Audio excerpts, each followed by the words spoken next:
Shalom saudara dalam Tuhan. Saudara, hari-hari ini saya secara pribadi sangat bersyukur di mana melalui pertanyaan-pertanyaan para non-Kristen, ya, nama Tuhan Yesus semakin tersiar. Seperti di video berikut, seorang penanya non-Kristen mempertanyakan tentang ketuhanan Yesus, dan puji nama Tuhan, Elia Miron bersama Gata memberikan penjelasan tentang ketuhanan Yesus. Dan saudara dalam Tuhan, langsung saja kita lihat video yang terlebih dahulu, dan pastikan tekan tombol like, tekan tombol subscribe dan share video ini supaya menjadi berkat bagi banyak orang. Bukan gitu Kak, gini ya, kan saya tanya tadi, apakah daging Yesus itu adalah Elohim, Theos, atau Allah? Kakak jawab tidak. Nah, saya kasih ayat itu bahwasannya Elohim, ya, yang datang sebagai Mesias itu adalah daging. Kalau tanpa jiwa itu bisu. Trikotomi. Allah pun begitu. Allah itu nggak bisa dipisahkan, brother. Nggak mungkin Bapa tanpa firman, tanpa roh. Allah itu adalah Bapa, firman, dan roh. Karena dia hidup. Dia mencipta dan dia menghidupi. Sesimpel itu. Gitu ya? Iya. Ya. Ada lagi yang mau kamu tanya? Di sini ada Agatha. Saya persilakan ke Agatha lagi. Silakan. Coba, Oke. untuk pengutusan, tadi itu bagus sekali analoginya ya. Untuk pengutusan itu sama seperti kamu itu berbicara dengan Elia, berbicara dengan saya, kamu mengutus pikiranmu. Sehingga keluar kan, Ya. menyatakan apa yang ada di dalam pikiranmu, di dalam dirimu gitu. Jadi kalau kamu nanya ke pengutusan, nah itu tadi juga diksimu salah. Firman diutus, yang diutus itu Yesus bukan. Dalam rupa Allah dia diutus, bukan dalam rupa manusia, ya. Firman itu diutus dalam rupa Allah, diutus ke dunia baru jadi manusia. Bukan manusia terus diutus. Jadi Tuhan bukan. Dia dalam kodrat ilahinya. Tetap dalam kodrat ilahinya itu yang diutus. Jadi kalau kalian justru menanyakan, oh Yesus itu utusan, berarti dia adalah nabi, salah. Justru yang diutus itu keilahiannya. Betul Elia? Betul. Nah, Yohanes 1 ayat 9. Terang yang sebenarnya itu sedang datang ke dunia. Ilahi itu, yang ilahi itu adalah terang atau cahaya itu. Yang diutus itu terang itu ke dunia. Baru Yohanes 1 ayat 14-nya jadi manusia. Karena sudah mengambil kodrat manusia. Itu. Jadi dia diutus dulu baru jadi manusia. Kepengutusan itu merujuk kepada keilahiannya, bukan kemanusiaannya. Tuhan itu justru merujuk kepada kemanusiaannya. Betul. Makanya Thomas mengatakan, ya Tuhanku, ya Allahku. Dia mengakui dia Allah, mengakui dia manusia, yaitu Tuhan. Seperti itu. Ya. Jadi kemanusiaan Yesus ya. Jadi kemanusiaan Yesus bukan Elohim gitu. Cuman firmannya aja gitu. Kemanusiaannya itu Tuhan gelarnya, keilahiannya ya Allah. Betul. Sang holik, keilahiannya karena dia adalah kodratnya firman, itulah sang holik pencipta. Kemanusiaannya Bukan badannya Kak. Badannya Yesus itu Elohim atau tidak gitu Kak? Badannya Yesus Kak maksud saya. Tubuh Yesus itu bukan Allah. Bukan, Yaitu yang Allah manusia. itu adalah firman. Yang Allah itu ya firman itu, tapi satu di dalam pribadi Kristus.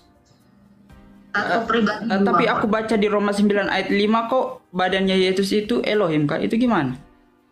Roma Coba berapa? baca dulu. Roma 9 ayat 5. Di Jangan dalam dia aja yang baca. di dalam dia penuh secara jasmani ya keilahian begitu. Bukan Kak. Yang Roma 9 Kak. Bentar ya. Iya. Makanya ini saya heran, ini tubuhnya Yesus bukan Elohim, tapi saya baca Elohim gitu loh. Maka saya Mereka bingung adalah gitu. keturunan bapak-bapak leluhur yang menurunkan Mesias secara jasmani yang ada di atas segala sesuatu. Dialah Allah. Betul. Kan menurunkan Mesias secara jasmani. Dan dialah Allah yang harus dipuji. Emang apa salahnya?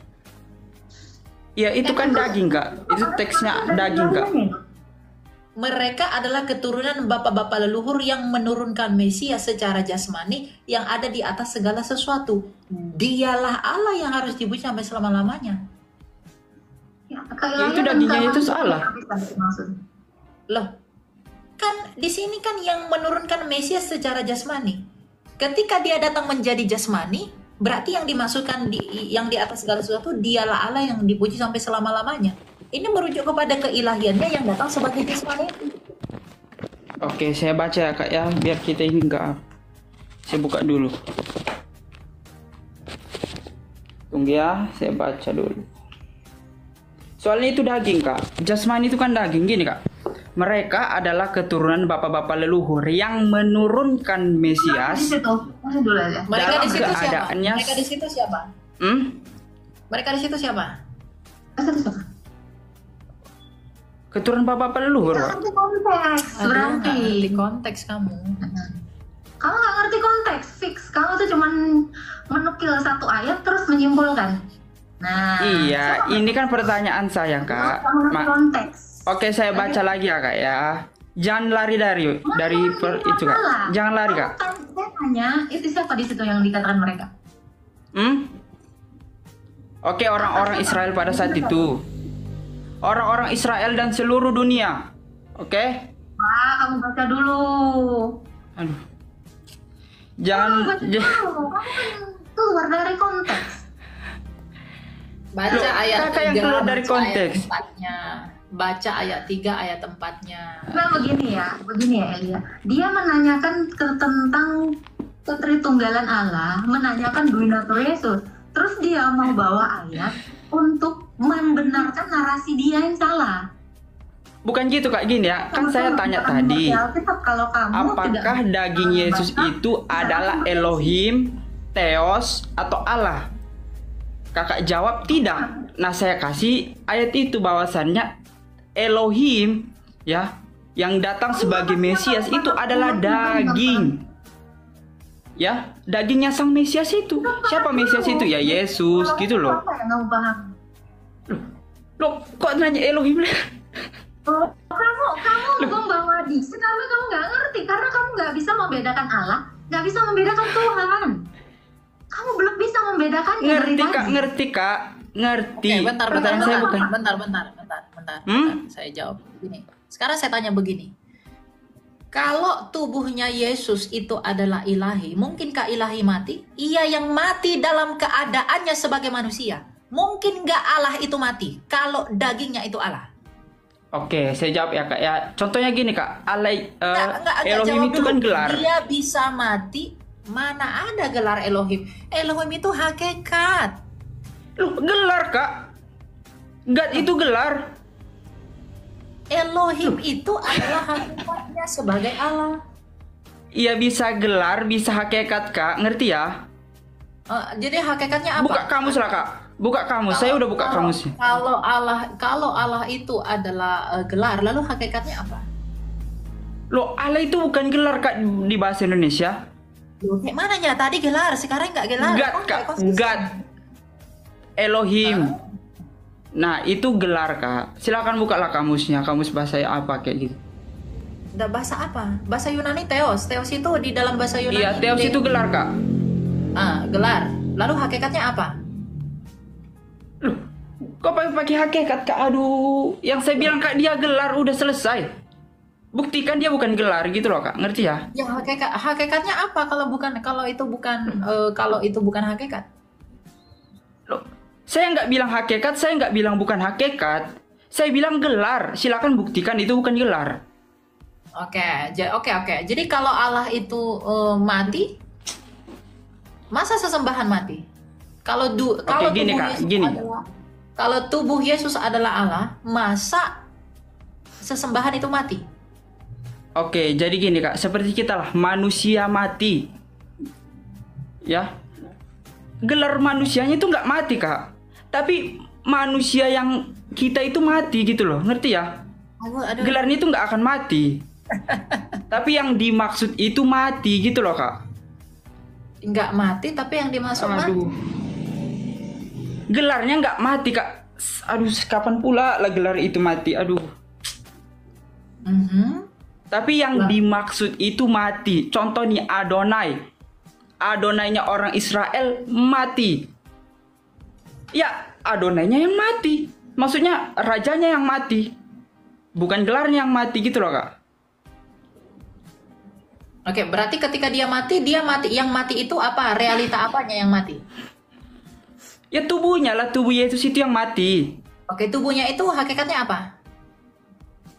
Gelarnya Elohim. Gelarnya Elohim, Kak. Hakikat gini, hakikat dari tubuhnya itu, realita tubuhnya itu apa? Sebagai apa? Maksudnya ini mengarah kemana, Kak? Hakikatnya maksudnya apa ini? Gitu loh. Saya mau menguji logikamu. Kamu mengatakan bahwa tubuhnya itu adalah Elohim. Tapi tubuhnya mati, tapi gelarnya nggak mati. Kayak mana maksudmu? Mana Tubuhnya mungkin mati. gelar itu mati, Kak? Gimana gelar itu mati? Gelar itu bisa dipakai terus-menerus, Kak. Tubuhnya mati. Aduh. Kalau tubuhnya itu Elohim, oke, tubuhnya itu adalah Elohim, lalu tubuhnya itu mati, tapi Elohim nggak bisa mati. Ya berarti Elohim kakak mati gitu. Ya Elohim kami Mati tidak ya? mati. Elohim kami tidak mati. Makanya tubuhnya Yesus itu bukan Elohim. Kalau firman itu menjadi manusia, berarti ada yang bukan manusia menjadi manusia. Kalau memang sebelumnya dia dia itu bukan Allah lalu menjadi Allah lalu bukan menjadi Allah, kan dia menambahkan kodratnya. Gimana tubuh itu Elohim, tubuh itu mati, tapi Elohim itu nggak mati, lalu yang mati apa? Oke, saya baca balik ya. Ini, Kak, Roma 9 ayat 5. Makanya ini banyak sekali Kristen yang sudah kutanya Kristen nggak mengaku gitu loh. Mereka adalah keturunan bapak-bapak leluhur yang menurunkan Mesias dalam keadaannya sebagai daging. Ya, daging itu adalah Yesus. Ia adalah Elohim. Artinya daging Yesus adalah Elohim. Ketika daging itu mati, artinya Elohimnya mati dong gitu loh. Logika bahasa Indonesiamu pun salah. Mesias secara jasmani, Mesias di sana merujuk kepada tubuhnya atau merujuk kepada pribadinya yang punya dua kodrat? Oke, Mesias yang diturunkan sebagai daging. Oke, Mesias yang diturunkan secara jasmani. Itu jadi dialah Allah yang harus dipuji. Itu merujuk kepada pribadinya sebagai Mesias yang punya dua kodrat atau hanya kodrat kemanusiaannya? Itu kan udah dijelaskan dagingnya Yesus dong. Loh kan Mesias secara jasmani itu menjelaskan dari apa yang diturunkan oleh bapak-bapak leluhur. Karena bapak-bapak leluhur itu daging, maka diturunkan secara daging. Tetapi sebelum dia jadi daging, dia itu datang dari mana? Gini, Kak, gini. Itu kan sudah jelas sekali. Menurunkan Mesias, satu-satunya Mesias di dunia yang diakui oleh orang Kristen adalah Yesus Kristus. Betul. Ya, satu-satunya yang diturunkan sebagai daging. Berarti dagingnya Yesus kita simpulkan dulu nih. Yesus berdaging. Nah, dijelaskan. Ia adalah Elohim yang harus dipuji selama-lamanya. Artinya dagingnya sang Mesias yang bernama Yesus adalah Elohimnya orang Kristen. Enggak, kamu salah. Mesias secara jasmani yang dimaksudkan dialah itu apakah kepada kodrat manusianya atau kepada pribadinya yang punya dua natur itu? Loh, di situ kan jelas dagingnya Yesus. Ya kalau kamu mengatakan dagingnya itu adalah Allah, berarti Allah itu mati. Nah kamu nggak bisa mengatakan begitu. Penafsiran kamu salah. Iman kamu. Itu ayat Alkitab loh, Kak. Atau mungkin kita mau critical text, silahkan. Oh enggak. Yang lebih tahu Alkitab ini adalah para rasul, brother. Dan para rasul nggak pernah punya pandangan seperti pandangan kamu itu. Ya, kalau nggak punya, kenapa? Yang kamu baca ini kan bahasa Indonesianya. Yang lebih tahu bahasa asli dan bagaimana penafsirannya itu kan rasul-rasul sendiri. Bukan kamu.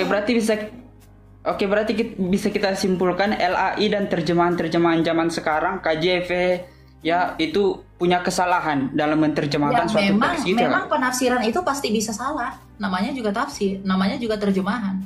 Tetapi bukan tafsir penerjemahan, Mbak. Enggak, no.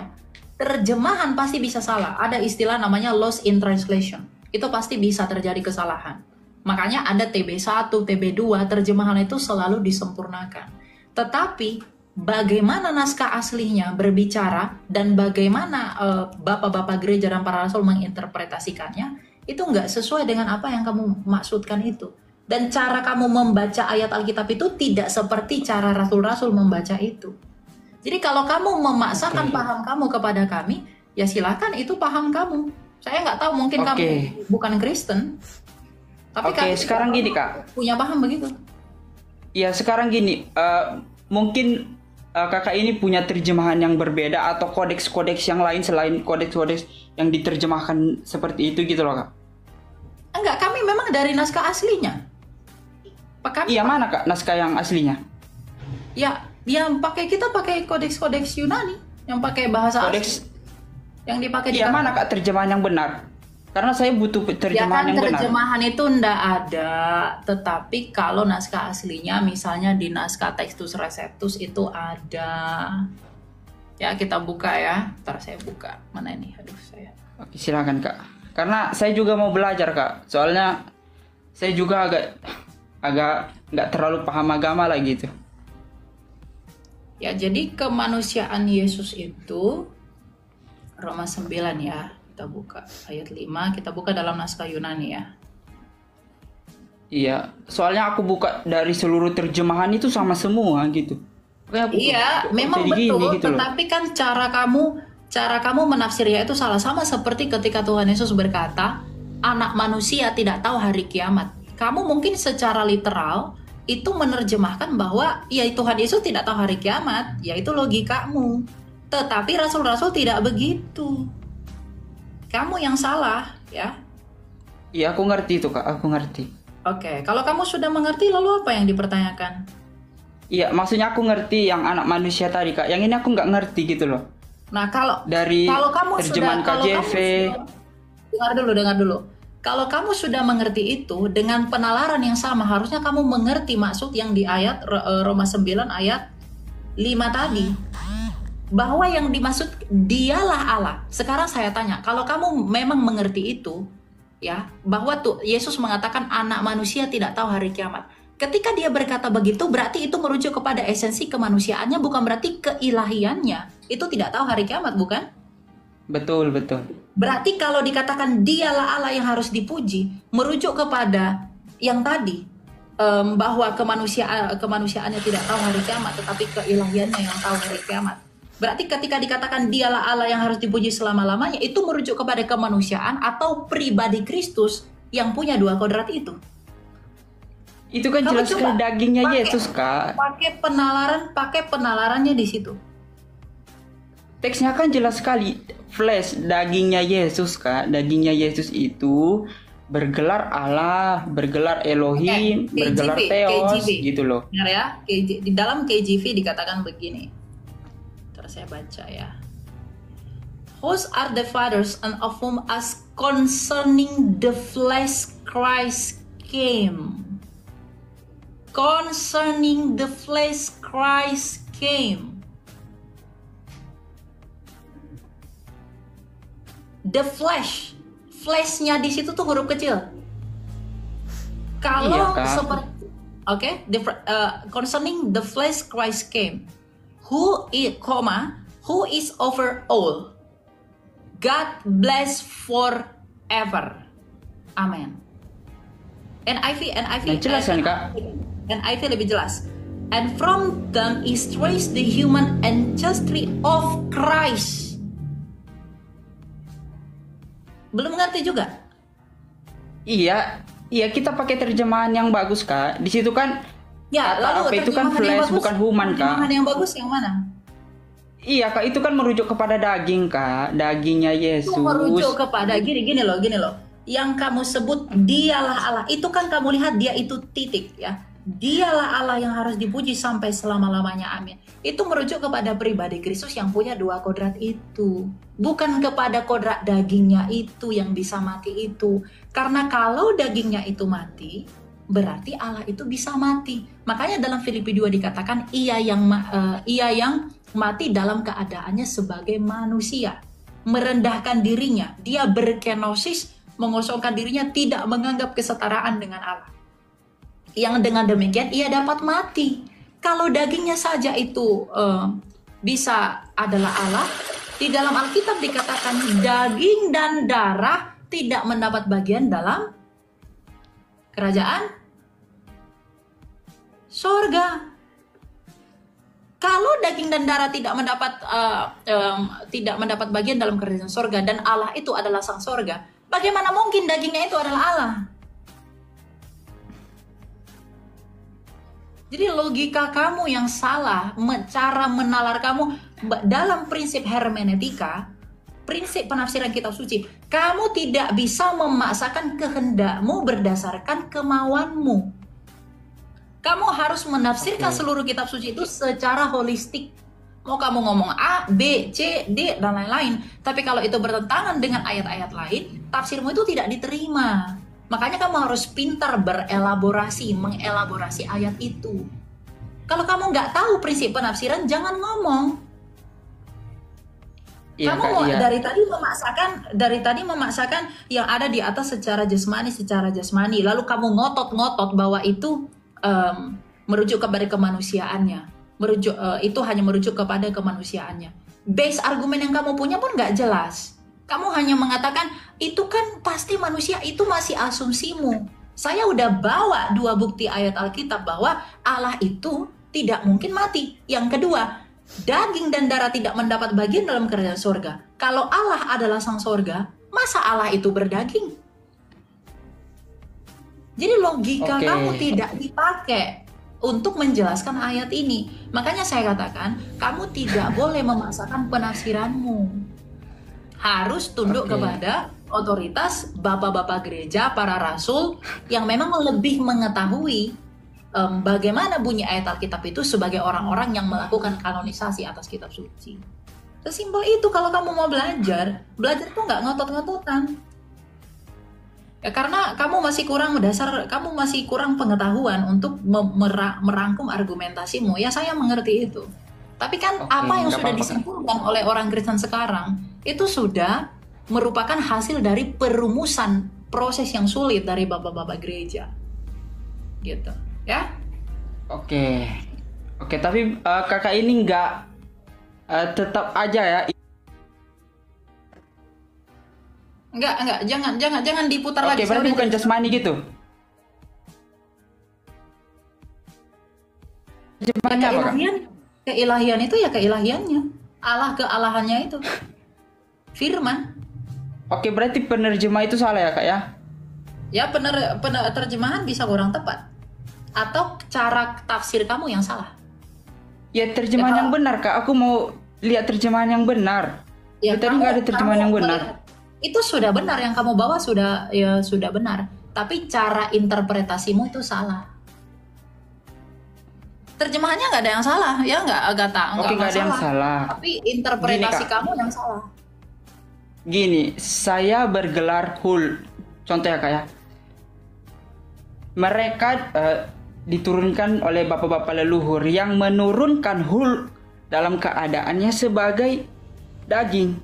Hul adalah Adonai yang dipuji selama-lamanya, amin. Artinya daging saya itu, daging si hul itu adalah Adonai, adalah penguasa gitu ya. Nah, artinya ketika saya meninggal, artinya Adonai-nya meninggal. Karena saya satu-satunya Adonai di dunia ini. Kalau begitu, ketika kamu mau, oke lah, saya terima Adonai itu gelar. Lalu gelar itu diturunkan dalam keadaannya sebagai manusia. Berarti apakah Yesus ketika sebelum datang ke dunia adalah sudah manusia di sorga? Yang datang sebagai manusia, artinya datang sebagai manusia dong. Datang dilahirkan menjadi manusia. Datang sebagai manusia. Berarti ketika dia sebelum datang sebagai manusia, apakah dia sudah manusia di sorga? Dia kan datang sebagai manusia, artinya belum manusia. Gimana sih, Kakak ini? Oke, belum manusia. Berarti sebelum dia menjadi manusia, dia apa dong? Saya nggak tahu lah. Yang penting yang penting kan situ dia kan manusia. Kalau tidak tahu, turun aja. Kalau tidak tahu, turun aja. Gitu ya? Udah dapat itu. Udah dapat poinnya. Itu maksa aja dari. Udah dapat poinnya. Jadi sebelum dia mengambil kodrat manusia, dia adalah Allah. Ya, karena dia mengatakan bahwa tubuhnya itu adalah Allah. Berarti sebelum dia tubuh tapi adalah Allah. Ketika jadi manusia baru disebut Allah. Ribet. Nah gitu ya. Jadi yang kurang belajar jangan begitu ya. Sebenarnya gini ya. Ya, silakan. Ini boleh ya? Ya. Memang elaborasi sedikit ya. Jadi dia itu berpikir Yesus itu sama dengan Musa yang hanya punya satu kodrat manusia aja. Jadi dia mau bawa gelar nabinya Musa. Sementara kita tahu Yesus itu dari penjelasan yang pertama, dia adalah firman yang menambahkan kodrat manusia. Ini di natur ini yang dia lepaskan ketika Yesus jadi manusia, dia tidak berhenti jadi Allah. Tetap diingat Yesus itu adalah Allah dan Tuhan. Adonai dan Elohim. Adonai merujuk kepada kemanusiaannya, Elohim merujuk kepada firman atau hakikat Allah. Dia masih bingungnya di situ. Jadi dia itu mikir, dia kan Yesus itu Allah itu gelar, oke gelar. Nah, ketika dia datang menjadi manusia, kan dia tadi menganalogikan bahwa dia sudah manusia, dan ketika dia dikatakan Allah, berarti dia datang sebagai manusia yang adalah gelarnya Allah itu, gitu loh. Dia mengatakan begitu, gelarnya adalah Allah. Ketika dia datang, ketika dia memaksa bahwa Allah itu gelar, kita mempercayai Allah itu hakikat. Nah itu, makanya tadi harusnya ditekan di situ. Kalau dia pun mengatakan itu, mana ayatnya yang mendukung bahwa Allah adalah hakikat? Yohanes 1 ayat 1. Kalaupun dia mengatakan tadi firman itu gelar, mengikuti logikanya dia, itu nggak akan bisa nyambung. Kenapa? Karena gini, kan dia mengatakan dia itu datang sebagai manusia dan gelarnya adalah Allah. Ketika dia datang sebagai manusia, berarti sebelumnya dia apa dong? Oke, dia berarti sebelumnya nggak tahu. Kalau udah nggak tahu ya udah pulang aja. Justru karena sebelumnya dia bukan manusia, dia adalah firman Allah, yang hakikatnya adalah Allah, datang menjadi manusia. Ketika dia menambahkan kodrat sebagai manusia itulah yang digelari sebagai Tuhan. Baik, salam Tuhan. Itu nggak Kemudian ngerti. kita boleh simak apa yang dibicarakan oleh seorang penanya non-Kristen dengan Agatha dan Elia Miron, ya. Penanya Muslim ini mempertanyakan tentang ketuhanan Yesus Kristus, ya. Apakah Yesus itu Tuhan? Apakah manusia Yesus itu Tuhan? Dan ketika Yesus disalib dan mati, apakah Yesus masih Tuhan? Dan puji nama Tuhan, hal ini pun dijawab oleh Elia dan Agatha dengan jawaban yang sangat luar biasa. Jawaban-jawaban yang alkitabiah pastinya, ya. Dan saudara dalam Tuhan, semoga dengan apa yang mereka sampaikan tadi kita terberkati dan nama Tuhan Yesus semakin tersiar, ya. Semakin tersiar bahwa Yesus adalah Tuhan, Yesus adalah juru selamat, ya. Ini sangat luar biasa, dan tentunya ini semua karya Roh Kudus Tuhan yang memperkenalkan Yesus kepada orang-orang yang belum mengenal Yesus melalui para apologet Kristen, ya. Memang memperkenalkan Yesus itu bisa melalui khotbah, bisa melalui cerita, dan juga melalui debat-debat lintas agama ini. Nah, saudara dalam Tuhan, sekali lagi puji nama Tuhan Yesus semakin disiarkan, semakin dikumandangkan, dan nama Tuhan Yesus semakin didengar oleh orang-orang yang belum percaya. Semoga semakin hari semakin banyak yang percaya bahwa Yesus Kristus adalah Tuhan dan Juru Selamat.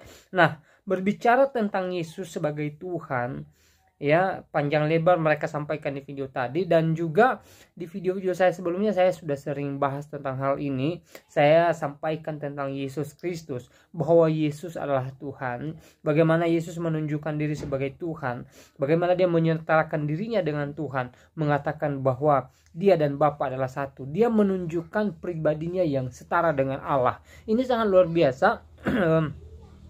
Yesus juga mengatakan bahwa sorga adalah miliknya dia penyedia sorga, dan dia berhak yang memberikan sorga itu kepada orang yang percaya kepadanya.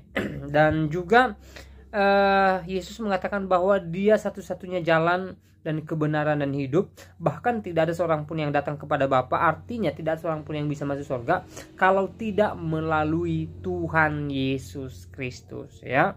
Jadi saudara dalam Tuhan, ya, kita bersyukur di mana Tuhan Yesus menguatkan iman kita, meneguhkan iman kita, membuat kita punya pengharapan di dalam iman, saudara dalam Tuhan, ya.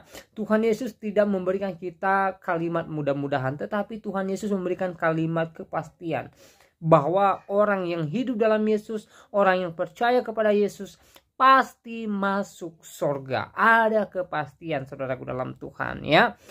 Karena memang tujuan Yesus datang ke dunia ini, ya, menjelma menjadi manusia untuk apa? Untuk menyelamatkan orang percaya kepadanya, sehingga setiap orang yang percaya kepadanya tidak binasa, melainkan beroleh hidup yang kekal, sesuai dengan yang tertulis dalam Injil Yohanes pasal 3 ayat 16, ya. Nah, saudara dalam Tuhan, Yesus datang ke dunia ini sebagai bukti bahwa Tuhan Yesus atau Allah itu, ya, memiliki kasih yang besar bagi orang percaya kepadanya, ya. Bahkan Yesus sendiri mengatakan, bukan kamu yang memilih aku, tetapi akulah yang memilih kamu. Ini yang perlu kita syukuri dalam Tuhan, dimana Tuhan menjadikan kita sebagai ahli waris. Tuhan memanggil kita, Tuhan memilih kita, menjadikan kita sebagai kepunyaannya, dan menjadikan kita sebagai ahli waris kerajaan sorga kelak. Dalam hal ini kita bersyukur kepada Tuhan. Tuhan menolong kita, Tuhan memilih kita, dan Tuhan juga membuat kita mengerti bahwa kita berharga di matanya. Nah, saudara dalam Tuhan, sebagai orang-orang yang telah ditebus oleh Tuhan Yesus, mari kita tetap bersyukur, dan mari kita tetap berserah kepada Tuhan, dan juga mari kita menjadikan diri kita sebagai seorang yang taat akan firman Tuhan yang telah tertulis di dalam Alkitab. Nah, saudara dalam Tuhan, saya tidak terlalu panjang lebar menyampaikan pesan melalui video ini. Semoga video singkat ini memberkati kita, dan Tuhan Yesus memberkati kita semua. Shalom.